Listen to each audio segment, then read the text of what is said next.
Well, thank you very much, Peter. Um, Stephanie, Kara, you both ready to go? There are. Should we wait a little bit longer for people? It seems like we're pretty active as far as people signing up. Yeah, I think we could give it a couple minutes. Okay. If while we're waiting, let me just do what you asked me to do, and I can rant about the city of Westfield and its marvelous potential. So with that said, for those assembled, and thank you everybody for coming this evening. My name is Mark Cressati. I'm city engineer for the city of Westfield. And in the interest of a Zoom meeting, if anybody that is not speaking would please mute their microphone, it would be helpful. So we won't get any background noises. Thank you so much.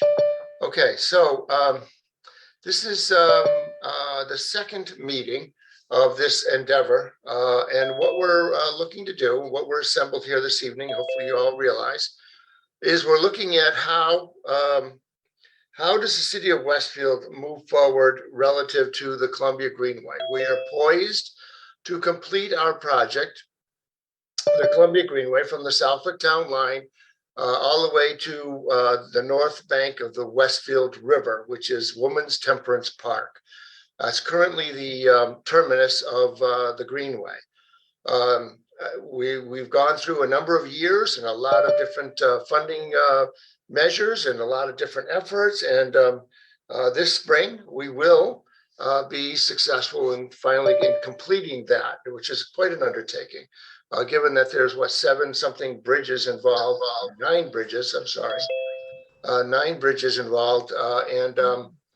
So how do we go forward? So the Colmbia Greenway finds itself as a integral part of a larger route from New Haven to Northampton, and from Northampton to Boston, and then from New Haven along the coast to multiple communities all the way down the Atlantic seaboard. So we're talking a really big route, something pretty strategic, and the city of Westfield is part of that. And so obviously the Colmbia Greenway fits in that fairly nicely, a separated and elevated trail, and it works well.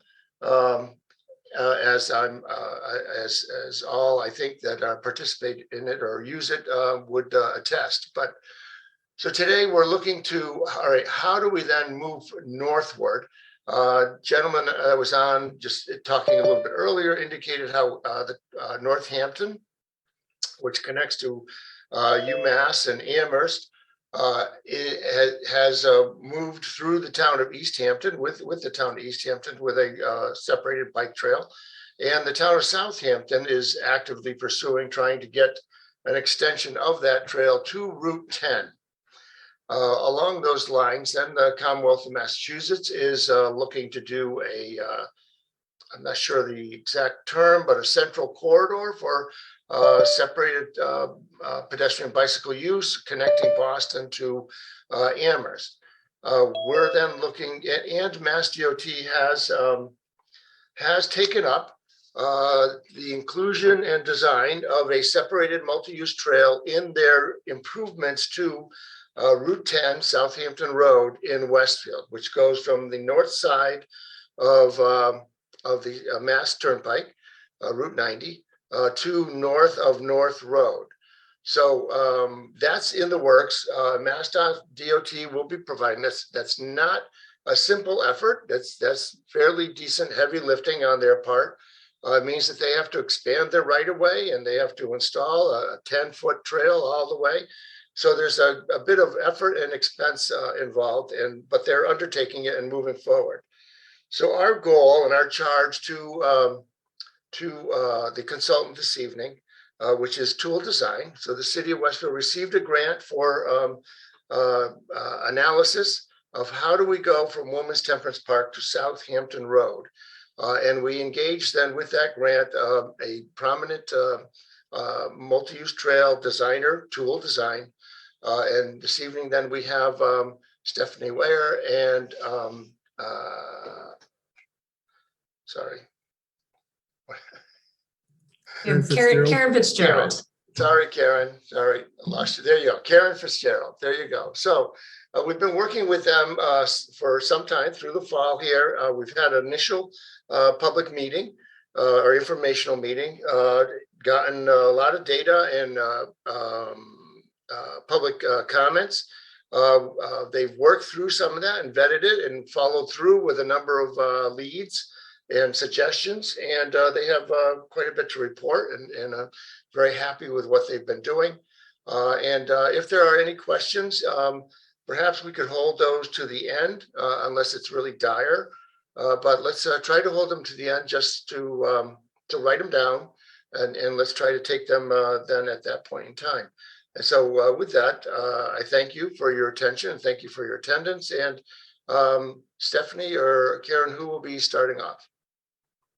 I will be speaking. Karen's here to say hello, and just so you know who she is. We've been working on this project closely together. I'm a landscape architect with Tool Designs, Stephanie Wire, and Karen is the director of landscape architecture out of the Boston office with Tool. So I work very closely with her throughout. I'm going to share my screen, and we are going to have plenty of time for discussion at the end. So yes, please save your questions. We'll make sure to take them. So tonight, Mark was kind of just giving the project refresher. We really want to tell you, what we heard from you in the first public meeting and the survey that came out in November of last year. I want to talk to you about the alternatives we've been looking at. And then we do have a preferred alternative recommendation. We're going to tell you about that. And then we definitely want to get your opinions on all of that. There is another survey, and this link will be shown again at the end. We highly ask everybody to please take the survey. P.S. I can no longer see you because I'm sharing my screen, but are we recording this meeting? If not, if somebody could start that, might want to. Peter, can you, are we recording? I believe we are. It's channel 15 you indicated we'd be on.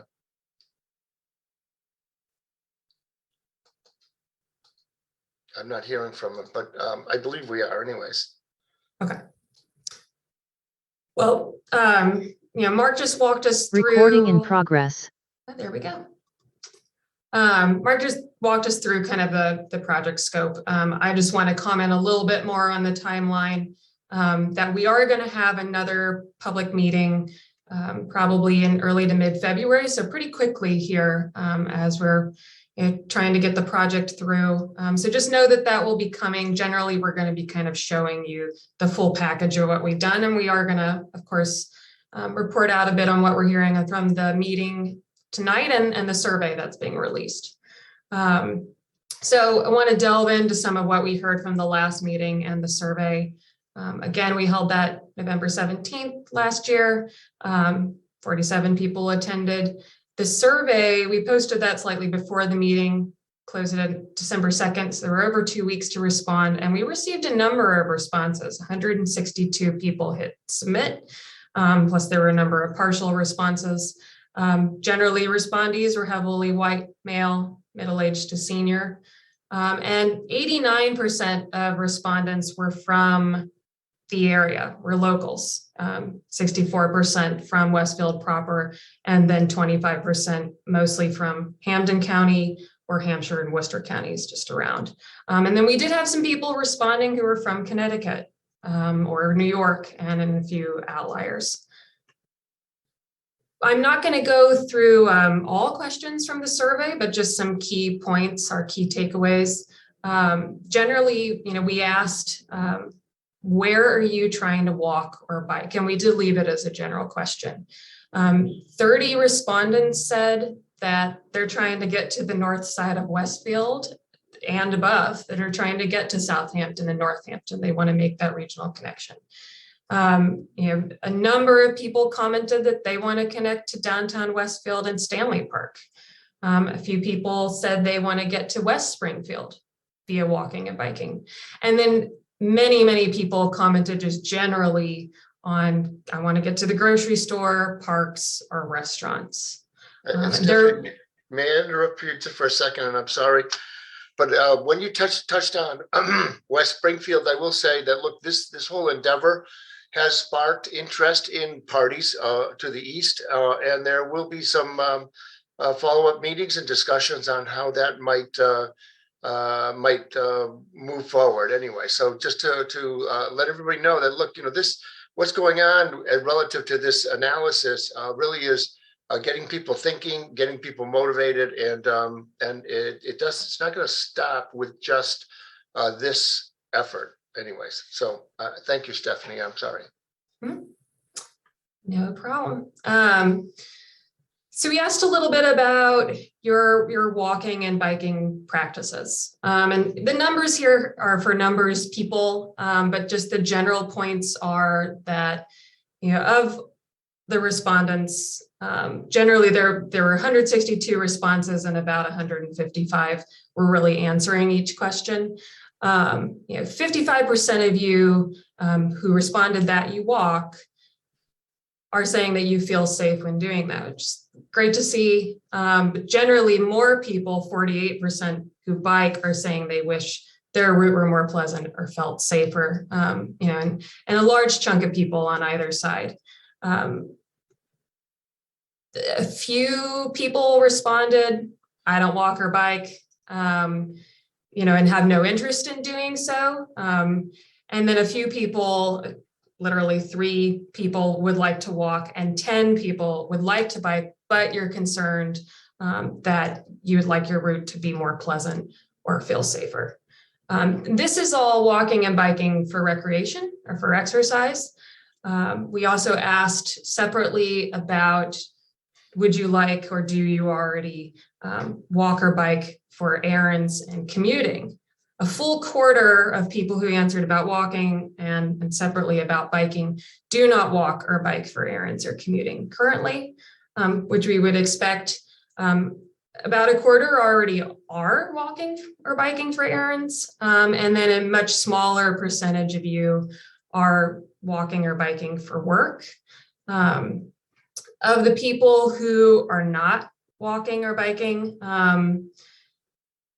because the distance is too great, generally the higher percentage of those people are pedestrians who, that's for whether you're going to work or to errands, you're not going because the distance is just too much, as we would expect, versus slightly higher percentage of people who are wanting to bike but don't because they don't feel safe.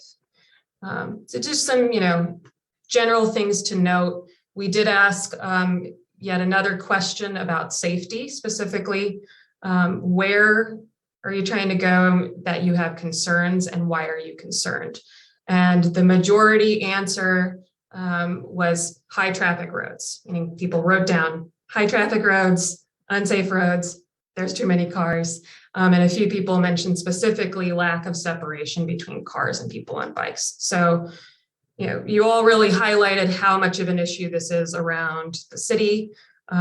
Specifically, you highlighted North Elm Street, Southampton Road as the highest number of I am concerned about safety along this route. Other things that were mentioned multiple times are other roads were Western Ave, Russell Road, and then again we have a number of regional respondents, and so a number of people listed Route 9. And then I just wanted to make a final point here about safety.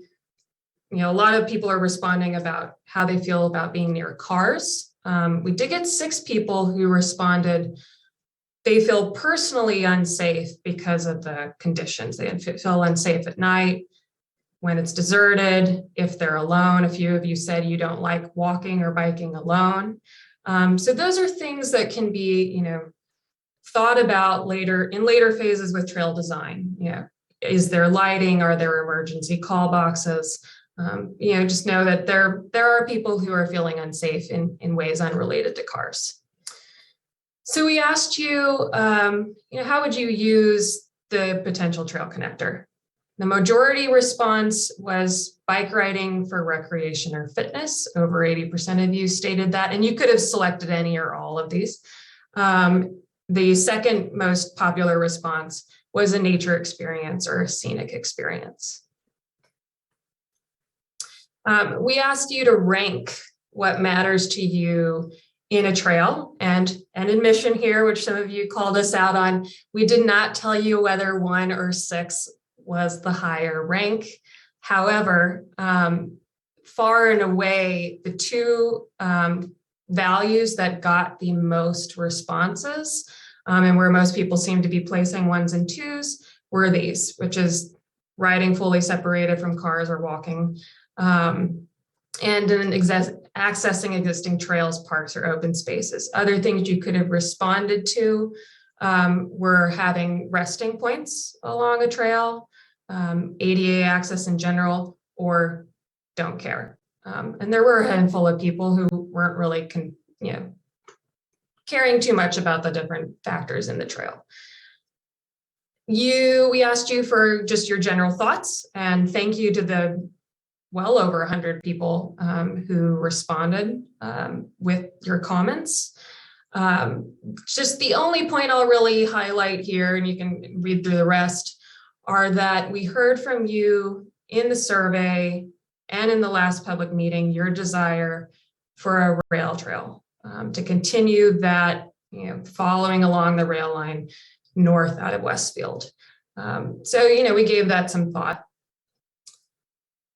So that leads us to alternatives that we looked at and an evaluation of those. Mark has already kind of talked about the endpoints of the project being a women's temperance park and Southampton Road, specifically at the entries to Southampton Road Elementary and Westfield Intermediate School. We looked at different ways to do that. So we have Route A here, which is generally somewhat following the rail line, adjacent to the rail line before heading up Montgomery Street. It uses some neighborhood streets to either side of I-90 and through dam property, Powder Millbrook Dam, Armbrook Dam, and then uses the drive of the schools to get to Southampton Road. B is following completely the Pioneer Valley Railroad tracks from the rail yard, within the rail yard, up the tracks to I-90, and then otherwise follows the route of A. And then C is, a couple of you commented about wanting an east-west connection.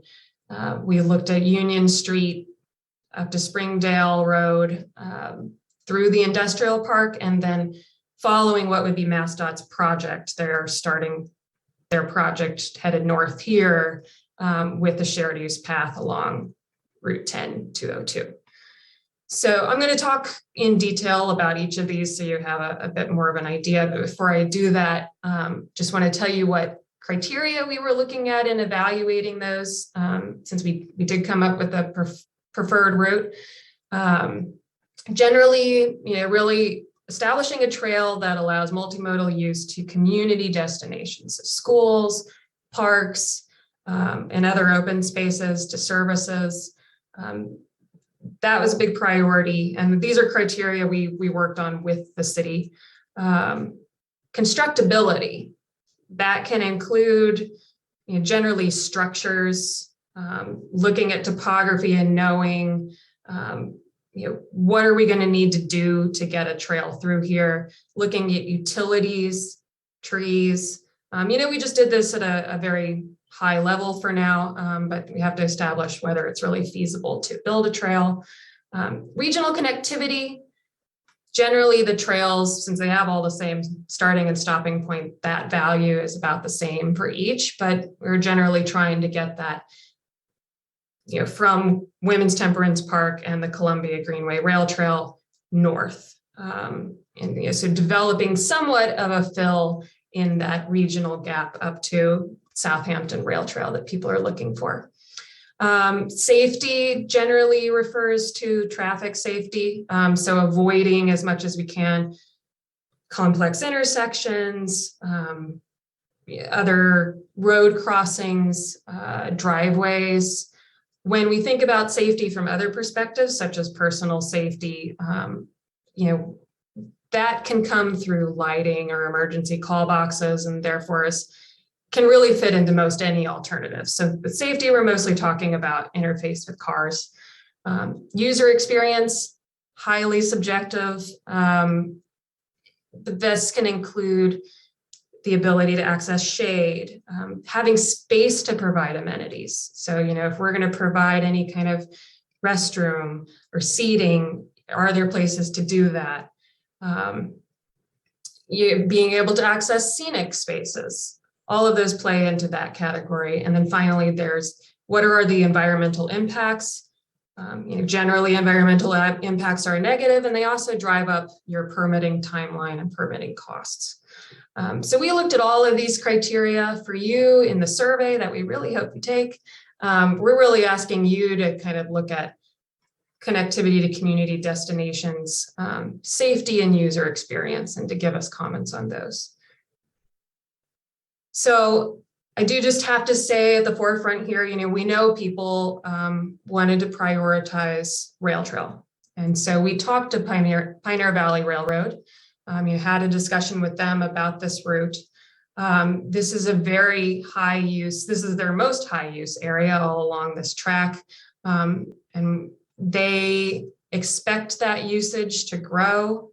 They have a number of projects within here, so kind of in the middle point, up by I-90 at the rail yard, where they are planning on continuing to change and develop their track use.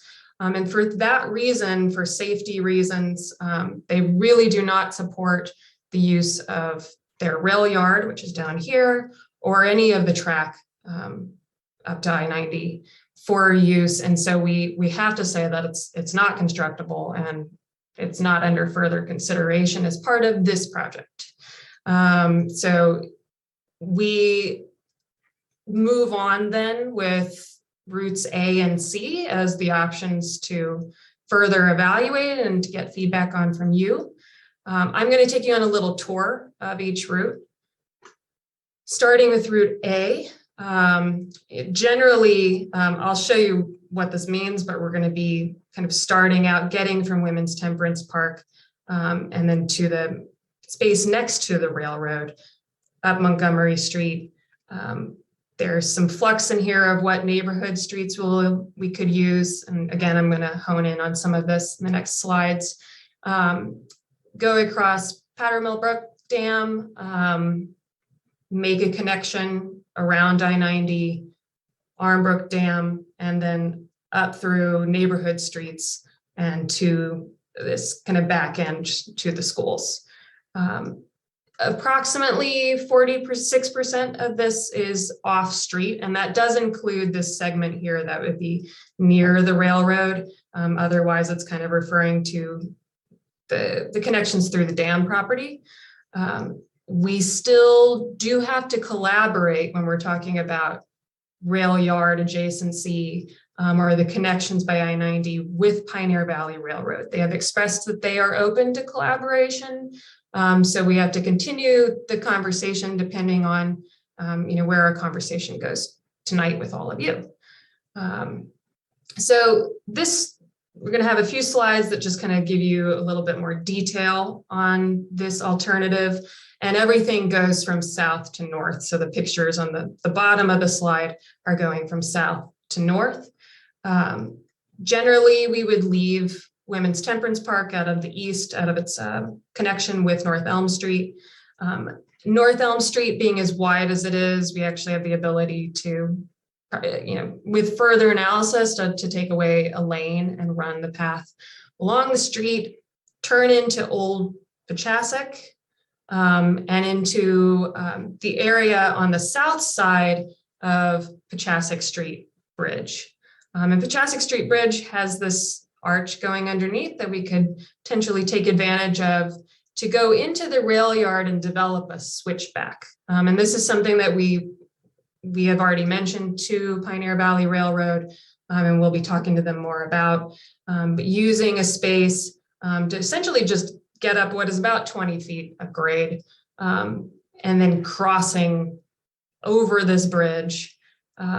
We can't use the bridge itself due to the lack of space, the way it's currently made. You'd have to connect out to Pachasik Street and deal with the whole Pachasik Street, Elm Street intersection. So we're really trying to avoid that, be able to use this arch, get people up and over the tracks. So this is a view from the bridge, essentially get people over here. And then there are a couple different options with, do we build a structure that just sort of follows the retaining wall kind of close to the rail yard, or do we push back up into the vegetated space that's behind this retaining wall? Either way, heading up through this space, so we're near the rail yard, and we'll be collaborating with them further on what this looks like. Evaluation outside of the scope of this project is going to have to look at the structure and what would be needed to make that work. But the city owns an access drive out by, I think this is Prospect Hill Apartments. So they own the drive coming here, over here on the map, to Montgomery Street. So we'd be able to use that and get on Montgomery Street from there, which has the advantage of avoiding the narrowest part of Montgomery Street. And then we can come up along here. And in this case, this picture is looking down. From here, we have the option of using a couple different neighborhood streets, which I'll get into on the next slide. But just some things, that we have to think about with Montgomery Street are there are trees and utility poles. There is an existing sidewalk on one side here, might be double-sided down there. But we would just have to figure out what side does it go on, how's that function. So once we get up to those neighborhood streets to then head in toward the dam here, one thing we're interested to know from you, is what you're interested in is in kind of coming along very short Powder Mill Road, and it becomes a paper street up. This is Westfield High property. So in the pictures over here, Westfield High is through this gate, and we're standing looking at the bottom of this green space. Potentially, a connection could be made further along Montgomery Street or within Westfield High property to the high school itself. So that'd be a nice benefit of coming this way. But either connecting through this green space or just along Edgewood Street and a utility corridor. Some advantages of that are the green space is a place where people are running cross country. There is some topography to deal with, so the path would have some impact on the natural area there. But either way, coming out here to Powder Mill Brook Dam, going across the dam, and then connecting kind of whether off or on railroad property up toward I-90. A question is something that we have to talk more about with Pioneer Valley Railroad is whether we are able to use their track area here, their underpass, to bring the trail through. Generally would route it up along this slope here after making a much improved, safer railroad crossing at the tracks. But coming up along here and then using the bridge to go underneath, not on the tracks, but to the side. And while the bridge looks very tiny here, there is actually a good bit of space to potentially get a path through. And so then we connect under I-90 here and turn immediately east into what is just a brushy space next to the interstate at the bottom of the interstate right now. The other option would be to head along Twist Street to Lockhouse Road. This has serious limitations, as you can see in that Lockhouse. It's already a fairly narrow road under the underpass, and it has very little room on either side to develop a trail. So a trail through this would be a very constrained space. It would not be, a nice wide trail coming through. So once we get however, to the other side of Lockhouse Road, we're either coming under the bridge or we're coming from the right here. Do have to cross Lockhouse, and then we have the ability to use the Westfield Dog Park, which is located here on the map. And there's already kind of space right next to the dog park to move through. This area in the past had been planned for some amenities. It could be a place for amenities now. Generally, there's a nice opportunity along Armbrook Dam to run along top and have some great views from there. And then to navigate, if we're coming this way, this picture here is standing on this neighborhood street and looking back. We would need to go between some homes in a current easement area to get onto the neighborhood street, to get onto Kittredge Drive. And then there is a gate up at the far end here, or actually over there, to get people through into the school parking lot drive area, potentially use the back of the parking lot for a little while, or just get people immediately out onto the drive to Southampton Road. So that's Route A. Route C is starting down at Union Ave. We would cross through the landscape space that's there to get over to Union Ave, then to Union Street, all the way up Springdale Road to the Industrial Park and to Southampton Road. This is entirely on street. It does have the benefit of setting up an east-west connection. So again, starting at the southern part in the lower picture, we would need to come through Union Ave, Pachasik Street intersection, and then head up the road to where Union Ave turns into Union Street. So that's shown here in this picture. Right now, there's a slip lane here. All of this, both intersections would need further traffic analysis on how this would be reconfigured. Kind of in the western portion of Union Street, we have sidewalks, utilities, and trees close to the road, whereas on the eastern end, we have more space, essentially fewer trees, and we do have still utility poles, but there's a lot of space to work with here in what is more of an industrial area. As we start to head up Springdale Road, this is the intersection of Union Street and Springdale Road. Again, any intersection is going to require further traffic analysis and a reconfiguration of the intersection. So those would operate differently with the trail going through them. Here, we're looking north up Springdale Road from Union Street. This right at the intersection, it is more constrained. We get more space as we go up, but generally there's about a 10% grade to deal with for about a third of a mile.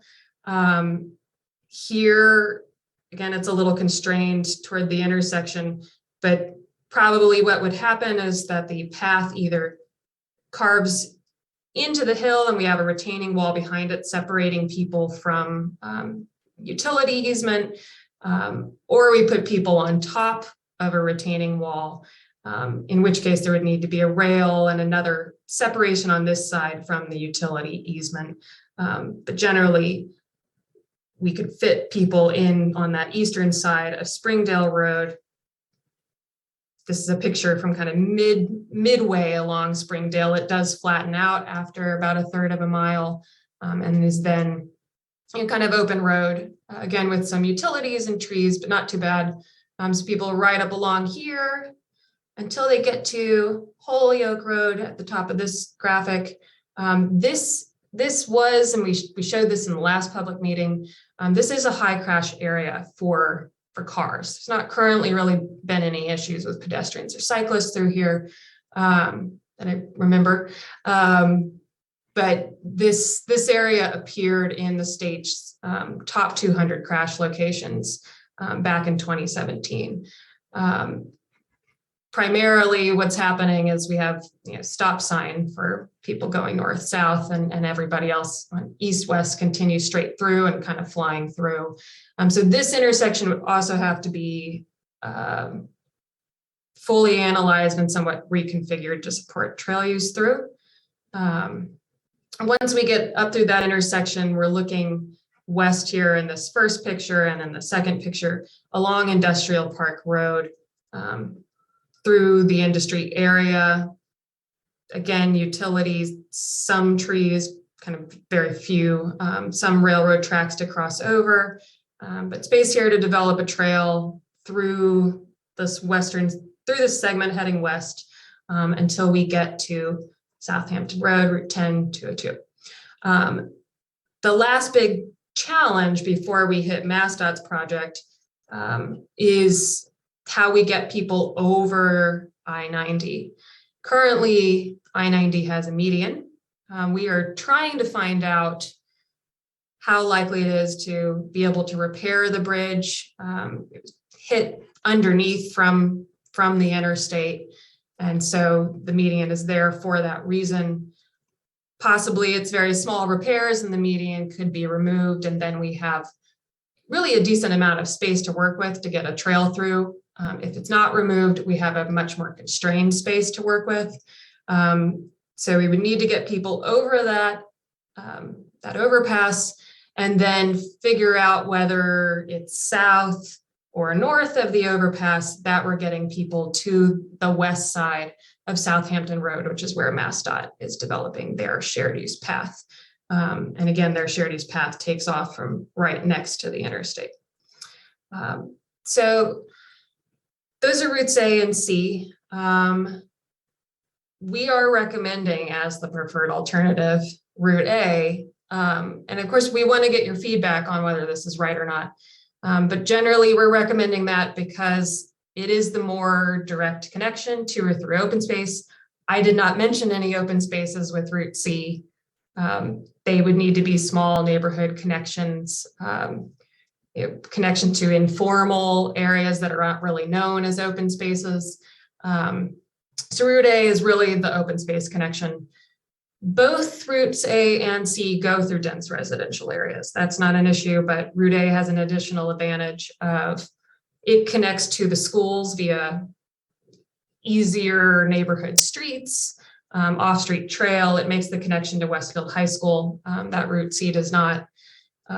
Route A, I mentioned, really few issues with intersections. There are still, we have to get across Lockhouse Road, deal with some small road crossings along Montgomery Street. So there's still an interaction with other streets and traffic with Route A, but fewer issues than with Route C.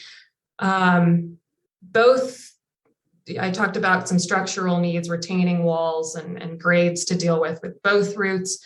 But Route A, that is to say, it does have serious structural needs, and more development of this would need to be done down the line, but those are going to require a lot of collaboration.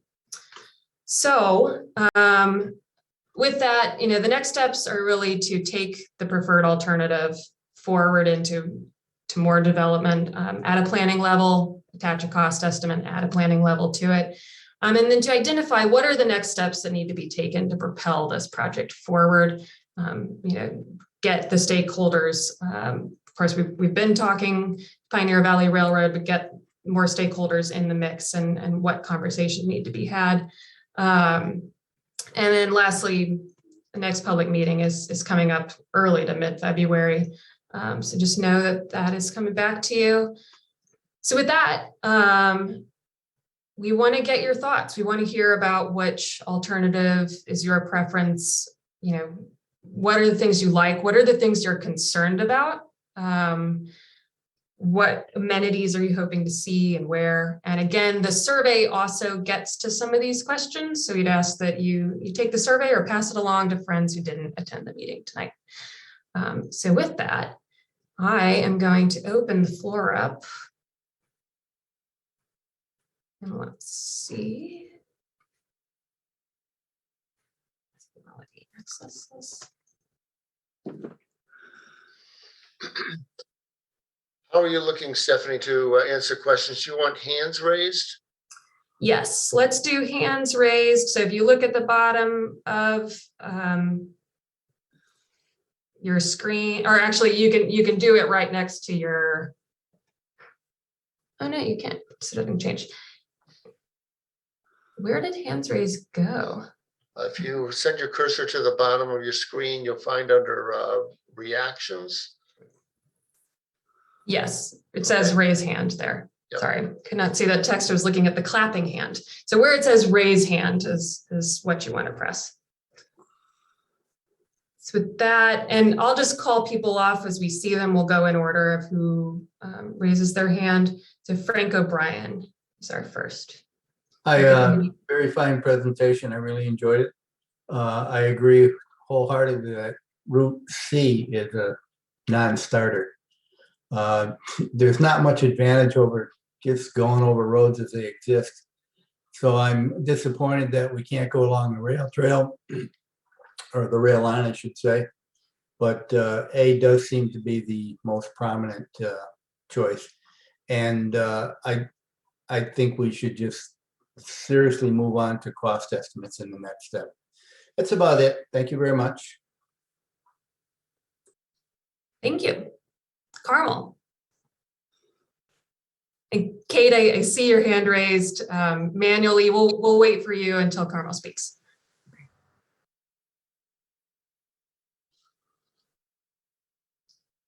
Thank you. Yeah, I was even struggling to find it. Go ahead. Hi, Stephanie, I'm here. Thank you. Your first presentation and tonight's was really great, really informative. I think the pictures really walk people through all the options. I guess I have a lot of questions I'm still formulating, but does it seem likely in your discussions, your preliminary discussions with the Pioneer Valley Rail group, that something around, where this trail would start, behind the Chamber of Commerce, so to speak, and under that tunnel, does it seem likely that there's something that the city can offer in exchange for them allowing us access or right away to the left of the rail yard? Carmel, I guess I'd be best to answer that. And so, look, whatever we do in Pioneer Valley Rail Yard, we're going to need to do with their acceptance. So we're going to need to work hard at that. They do have concerns, and we'll need to address their concerns. So there's a ways to go before you can actually say that they're on board. But at least they were not opposed to that relative to using the actual rail trail in their own terms. That was a non-starter. So this has opportunity, and we'll need to explore that further. Okay, great. Thank you, Mark. Kate. Oh, yes. Hi, Stephanie. Thank you for your presentation. It was wonderful. Again, going back to Pioneer Valley Railroad questions. So I know railroads are highly regulated, and there's a lot of safety and governmental oversight with railroads. So if for some, and my question, it kind of refers to the whole Twist Street, that bridge there. Some of us from the Friends of the Colmbia Greenway, we walked that with them, and it's very tight under that, under the overpass. And if they cannot legally, or with their restrictions for their own safety rules and regulations, do we have any other options? Because I just know they're highly regulated. And it doesn't look like there's a lot of space by that Twist Street intersection with that under the overpass by there, that where the rail runs. And that's my question, is there option D? Because I think we might have some challenges, not because they don't want to work with us, because they can't work with us due to government regulations and safety. So Stephanie, if you don't mind, I'm sorry, but Go Kate, ahead, Mark. thank you. Thank you, Kate. Could you elaborate on, you walked it with the railroad, and what is your perception of what's being proposed, because what's not being proposed is to follow the tracks under the Route 90 overpass. What is being proposed is to run up on the side of, on the undeveloped tree belt, if you would, and use there's sort of three bays of the bridge, and the railroad tracks are buffered on either side with supports to the bridge. So we would be in one of the bays on the side, which, as Stephanie mentioned earlier, the photo showed it looked a little bit small, but it's actually like a 16-foot clearance under there. And we could, and again, that's all Mass DOT property. It's not Pioneer Valley Railroad. Oh, that's great. That's good news, Mark. I'm just, so when we walked it with Jeremy Levine, Yep. and you know, with all due respect to the railroad, their number one priority is safety, just for their own Yep. usage of the rail, of their track and their crew and the Yep. cars. Yep. But he was I know he's very concerned about, is there enough space for them to allow us to have the rail trail there? Because their number one priority is safety, and which is great. But and you know where I'm talking about, that Twist Street intersection where the rail, yeah. So, and there's that, so that bridge, is that the Turnpike overpass, Mark? Is that what that overpass is? Yep. So I just think we should be, I guess, aware, or if, like, again, I want to say if they can't, not because they don't want to, but if there's, I think they're regulated by the Federal Railroad Administration, and they have strict policies and rules that they have to follow. So I just want to know, is that going to prohibit us from getting north if we can't use their tracks? I mean, this could be a problem. I didn't know if there was plan D or whatever, you know. Well, I certainly I agree with you, Kate, that the railroad has some real safety concerns, and we're going to be looking to address them and meet with them and work with them. I hope so. They have concerns about us crossing Twist Street, which is already a crossing. Right. So we need to, as Stephanie mentioned, really enhance that and really give them great, as much assurance as we can that it's going to be safe for the use that we're talking about. You know, arms and lights and signage and Right. whatever it takes, you know, running up alongside their track.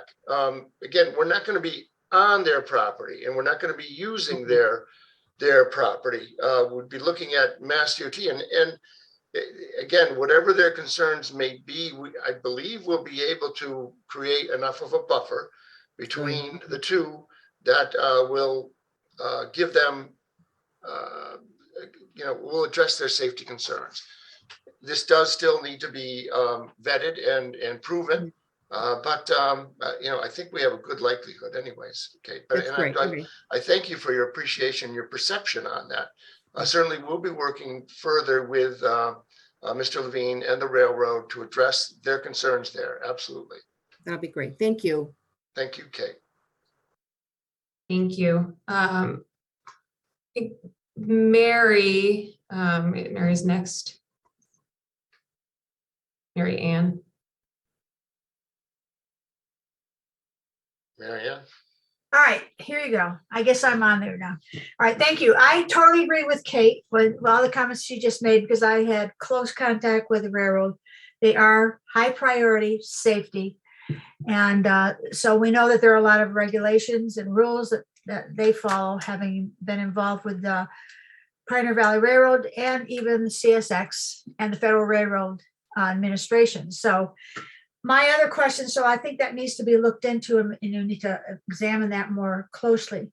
My other concern is those crossings that you have at Powder Mill and Armbrook.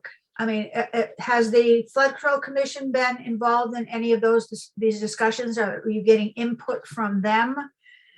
That's one of my questions. And I, as a walker before, know that Lockhouse Road, I think was mentioned that Lockhouse Road would be pretty tricky, and there are a lot of safety issues. I know people who walk that area. Mark, you probably remember, I once asked, because people were trying to walk from near Twist Street back toward Route 10202 where Wendy's is and everything, and you take your life in your hands trying to go in that direction. So there are going to be some issues around there.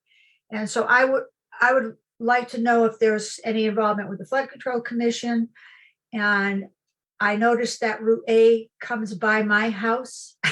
So I could have a lemonade stand there, I guess. So I just, there's also, we have an issue we just discussed yesterday about a Dunkin' Donuts. Maybe you want to bring them down Sunset because they could do a stop off at the new Dunkin' Donuts that's going to be on the corner of Sunset and Route 10202.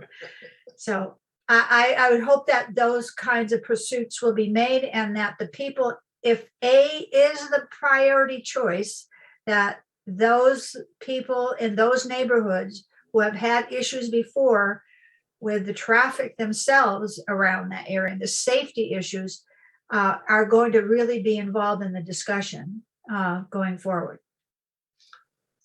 Well, thank you, Mary Ann.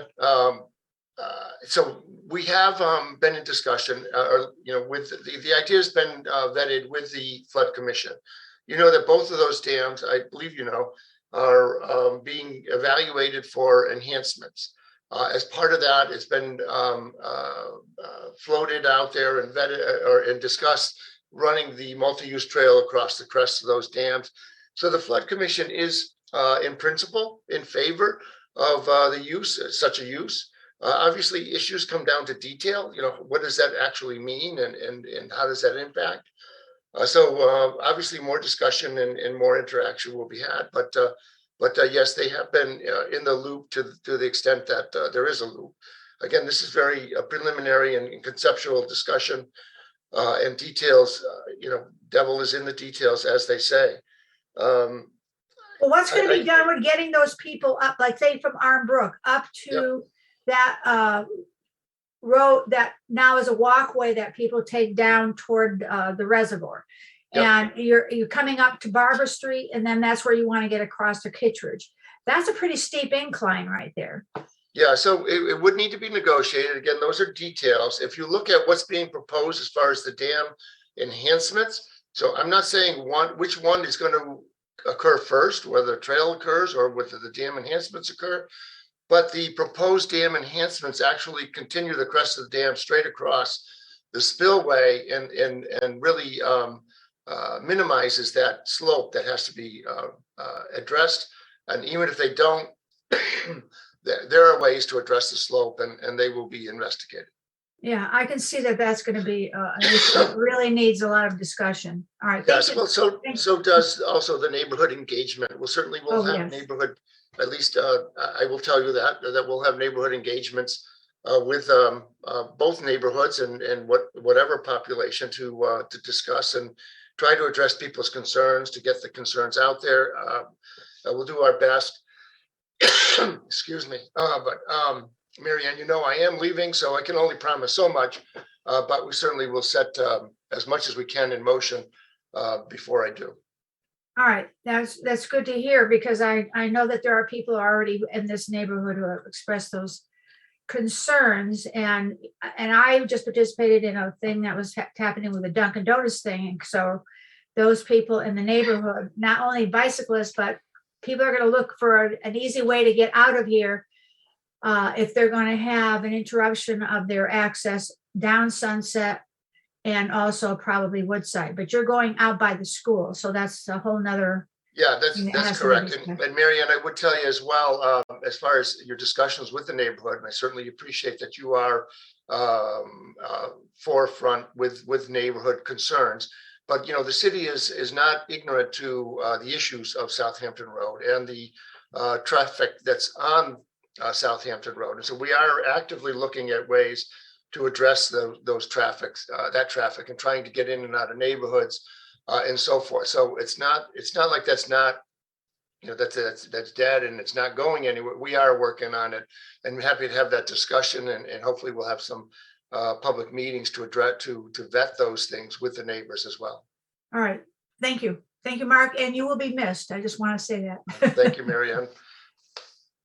There are a few other head nods on that as well. So let's go to Dawn.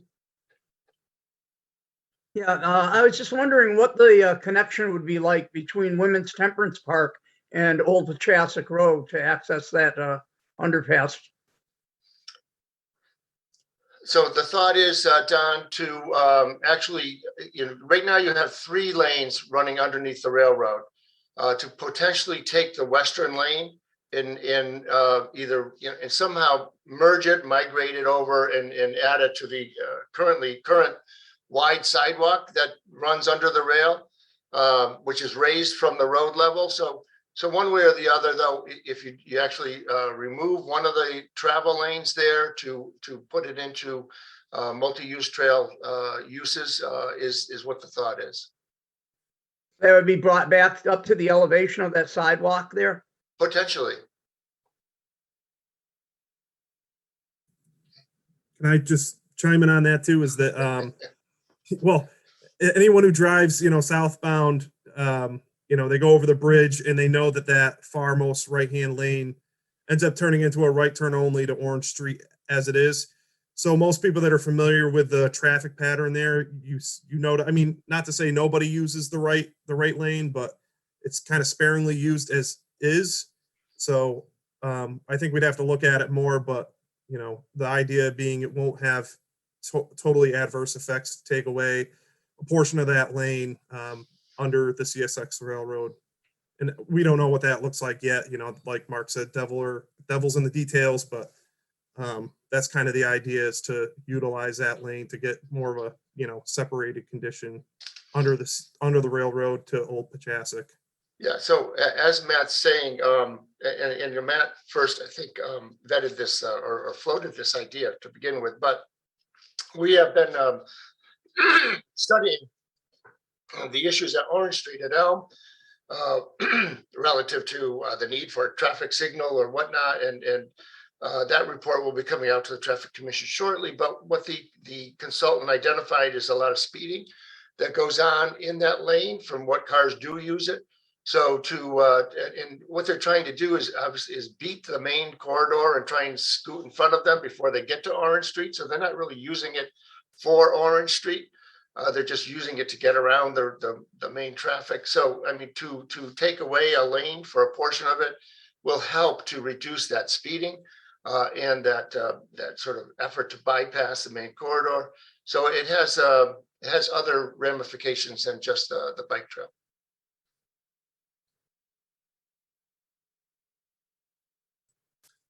Craig. Let me take off my mute there. My name is Craig Della Penna, and I used to work for Tinsley Railroad Company's Railroad Distribution Services Unit. I used to help market rail freight and operated 2 of the largest, the most successful railroad-owned transloading facilities. I've also written 3 books on the subject of rails to trails. I was also invited to be a participant in the first Federal Railroad Administration and the Federal Highway Administration report about the subject of rail with trail. I've also had several conversations with the higher ups at Tinsley Railroad now that the corridor, finally 12 years late, in Southampton is about to be purchased. The next step in is rail with trail in Westfield to the dead railroad in Southampton. I've been waiting years for this conversation to begin. It would be better if I was included in those conversations directly, not only with the Pioneer Valley Railroad, but with the parent company. I've been in the background of helping lots of railroads understand this. Let's see, now we're in 11 years ago. There was a couple of things that happened at the state level that I don't think are really being factored in the conversation with the new management at the Pioneer Valley Railroad. For example, the recreational use statutes, which govern what uses are usable on for liability purposes when you open up your land for public access. There was a conversation that was duplicated actually a few years earlier originated a few years earlier in Maine, that did get transferred along the way to Massachusetts. It calls out both utilities and railroads, that if they open up their land, they have no liability issues. They follow the normal guidelines. This is not an issue. Most railroads don't know that, even though one of the larger regional railroads participated in those conversations at both the state level in Maine and in Massachusetts. And in fact, the second largest landowner of dead railroads in Massachusetts is a company called National Grid, who is a successor company of the original Mass Electric. And they are second only to the MBTA, who owns the most dead railroads in the state. The liability issue has been erased. Now, also in 2009, I'd be happy to put both of these documents up on one of my websites, or I could email them to everybody who's a participant here. But also, DOT, probably, I think it was in 2012 or 13, they knew that rail with trail was going to be an important connector. I've been involved in this stuff for 25 plus years. I reassembled dead railroad corridor.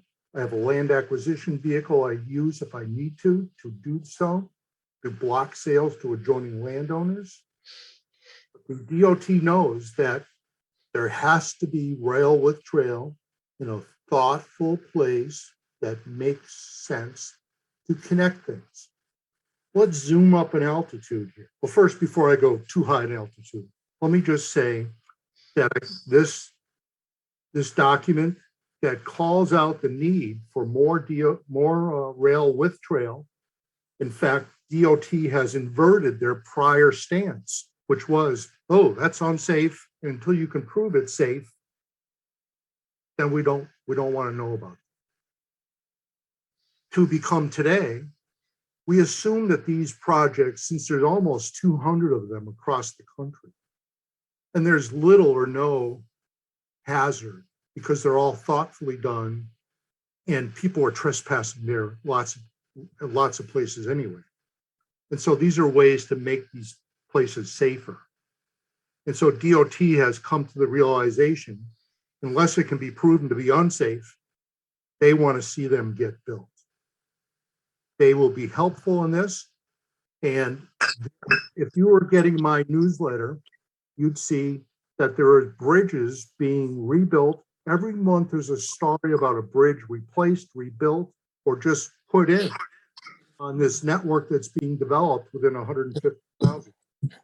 In that circle is the densest network of dead steam railroad corridor in North America.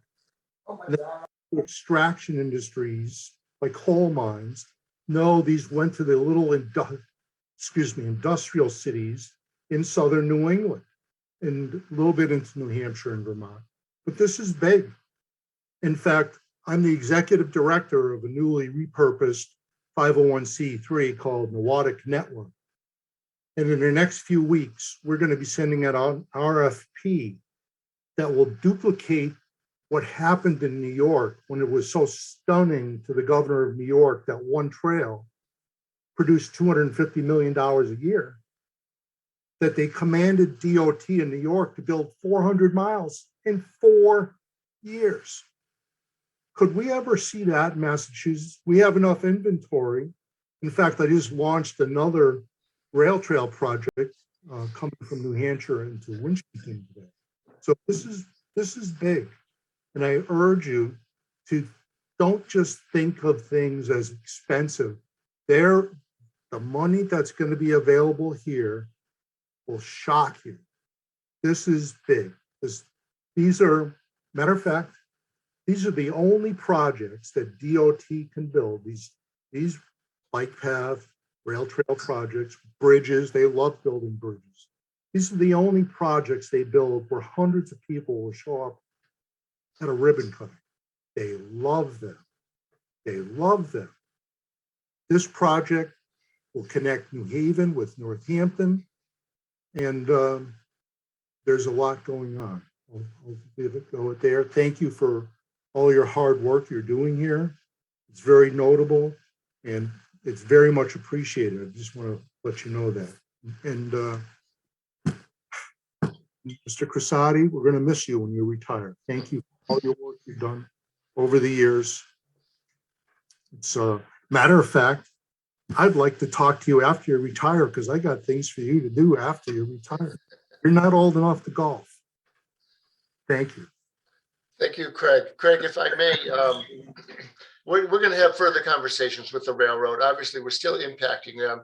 And I will look for opportunity to bring you in to try to see if their mind frame might be adjustable. But what Tool Design and Stephanie is telling you is directly from Jeremy Levine, indicating that no, they're not interested. But happy to see what magic you might be able to weave. Thank you. Thank you. Jonathan. Hello. I just again want to echo everyone that said, thank you for all the hard work you've put in, the detailed analysis, the visual presentation really helps to illustrate what the possibilities are. And the first thing I want to touch on is the sort of right at the beginning, getting from Women's Temperance Park to wherever it goes next. I remember that was one of my concerns in the last public hearing.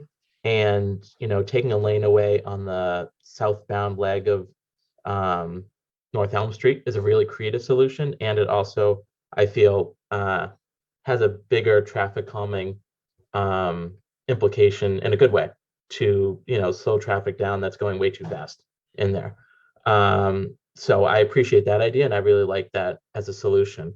My other question was regarding the on-street or street adjacent segments of the Route A along Montgomery Street and the neighborhoods north of the Turnpike just before the intermediate school. Do we know yet what type of facilities those would be? Are they, shared use markings? Are they actually separate facilities? Because they are quiet neighborhood streets, but also, as we know from the survey work and just, a bunch of other, people expressing desires that they prefer a separated facility rather than sharing pavement with cars. So I don't know if it's gotten to that point where we know what that's going to look like, but Jonathan, I would say that we haven't gotten to that level of detail yet. Given that the section of Montgomery Street, that it's rather it's a busy road, so I would think that we would look to have a separated multi-use trail running along the roadway, adjacent to it, and I would think it would go all the way to the high school because it would serve more purpose than just this connectivity of the trail. But once you get into those side streets like Powder Mill or Edgewood or Kittredge, they're pretty quiet. So we'll have to vet with the neighborhoods and see see us, but on the face of it, I would think that they might be suitable for use of the pavement. okay. Yeah. My preference would be, of course, as much separate facility as possible, would be best. But understanding that might not be possible, but that should be the goal. I would recommend. I think that is our goal, and that's what we strive for when we look at this as well. And especially, that section of Montgomery Street is fairly tight right away, and there's a lot of constraints, as Stephanie pointed out, with large trees or utility poles. But like Mark said, with the volume of traffic, you got the high school up there. We would absolutely want to have something off street if possible. That's what we'd be going for. So. Okay, great. Thank you. Thank you, Jonathan. Thank you. Let's go to Joseph.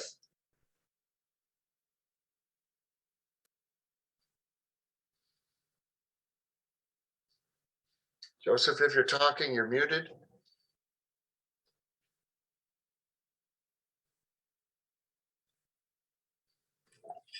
Hi, how you doing? And thank you for allowing me to speak. I'm going to speak as two different people.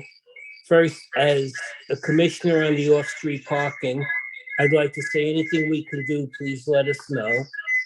And now as a Westfield resident for over 35 years, we love the rail trail. And I think it's great the way it is. And I don't see why we need to connect it to other areas, except when Southampton puts theirs together, yeah, we should go to the border.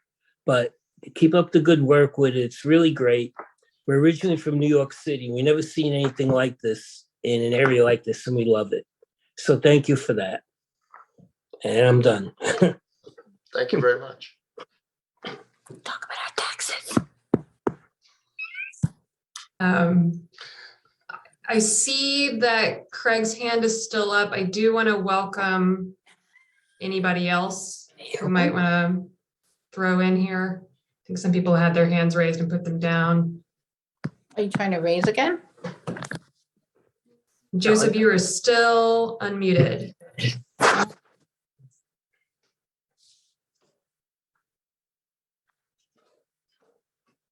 Anybody? Okay, back to Craig. If he has something else to add there.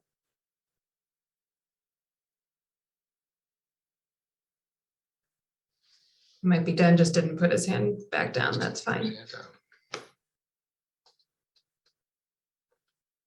All right. Any last comments? Oh, we have one from Carmel. Go ahead. I guess I could just toss in one last one that, comparing route A, B, and C.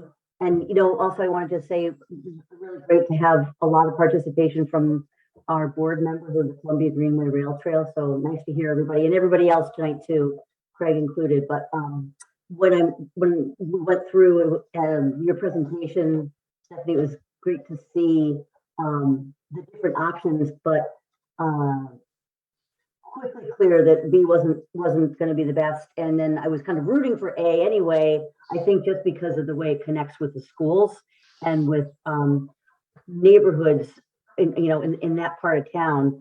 And I think that that'll really, really be beneficial. But and so looking at C, I just see that as being somewhat a difficult project to kind of get much buy-in, especially since it's on a busy road, and then it goes up Springdale Road, where a lot of casual bikers might not really want to hit that grade, even though, as you said, it's just a third of a mile. But even just thinking about that, I realized that we're almost excluding that neighborhood then from having accessibility to bike trails. So I don't mean to support Route A, to the exclusion of Route C, but maybe this is just, where we start, with the north side plans. Yeah, can I just comment quick too? On, like Mark said, this study is, I think, sparking conversations of an east-west connector.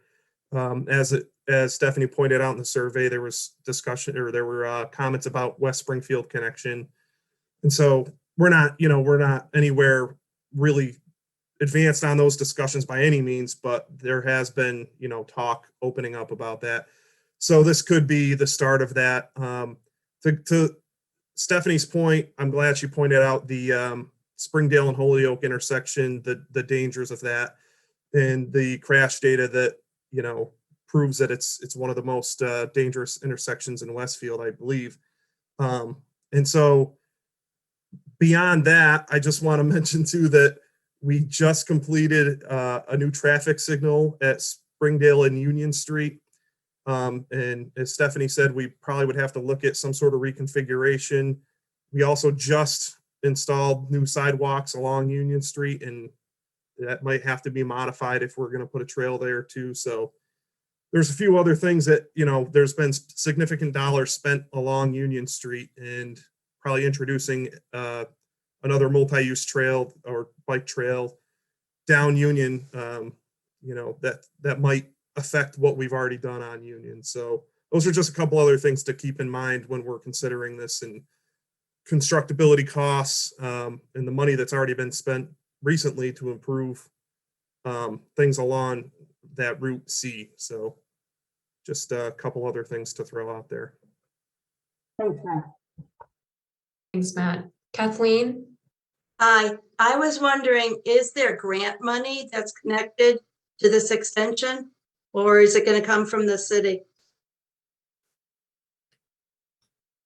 There is a likelihood for grant money. That'll be, yeah, part of ongoing conversations, and part of our next steps be to talk a little bit about potential options for funding.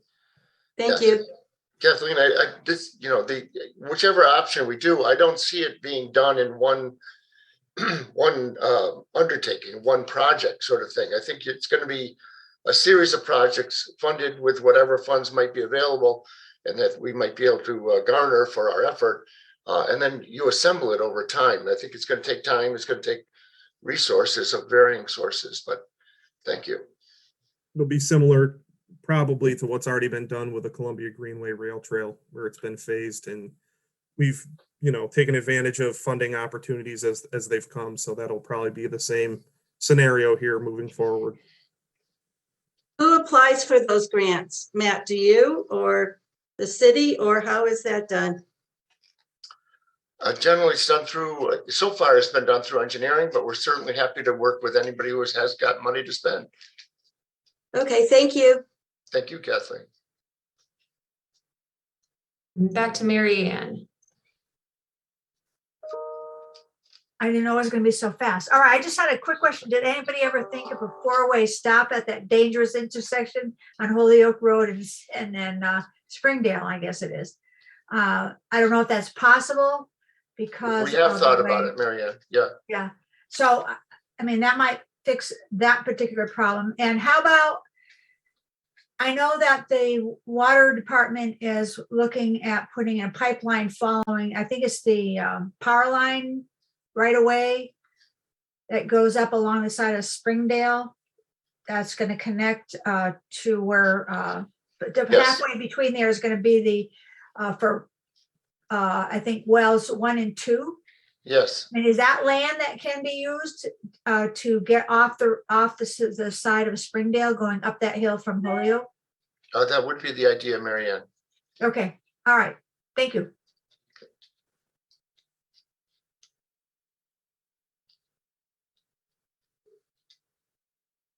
All right, I think unless people who have their hands raised had more comments, I think that was everybody.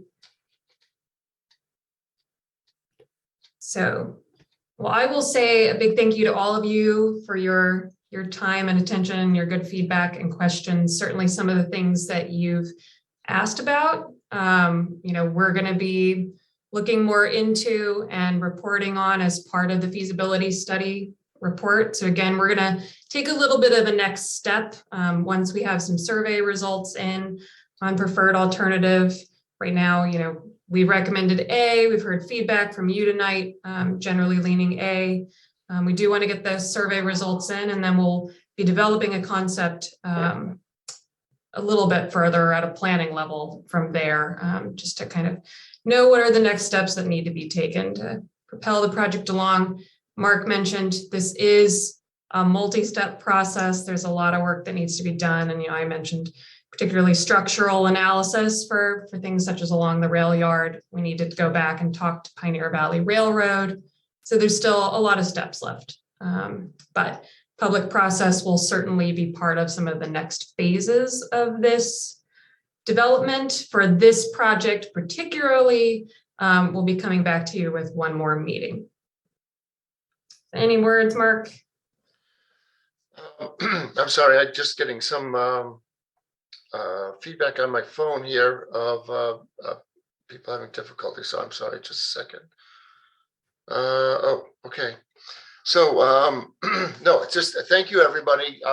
Thank you very much for the input. And please fill out the questionnaire if you can. And thank you for your time this evening. Moving forward, again, we'll be looking at another meeting. We'll be looking at more input. And we'll be looking to build consensus as we move forward with the various elements here, both with neighborhoods and neighborhood concerns, with railroad, and trying to then get buy-in from locally as well as from the state. And we'll do the best we can. Regrettably, for some, my tenure is going to be ending soon, but we're going to try and set this up so that it's got some legs and it's going to be moving and it's got some positive direction even when I'm gone. Hopefully I'll still be around to help out as much as I can. So thank you, everybody, for joining us this evening. Thank you all. Good night.